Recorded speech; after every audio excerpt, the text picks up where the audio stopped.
Opo. Ngayon po, tingnan ninyo, ang kinikita po ng Big Dipper, yung mga revenues, are derived by selling to itself.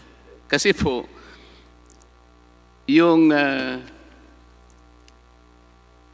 ABS-CBN Global ay 100% owned by ABS. Ganun po yung nangyayari rito.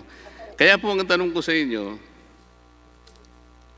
kung hindi po ninyo nakikita yung picture, wala po siyang napoproduce. Dinidigitize lang po niya yung content dito sa Pilipinas. That is not a product exported to a foreign country. Hindi po siya foreign eh. It is owned 100% by ABS-CBN.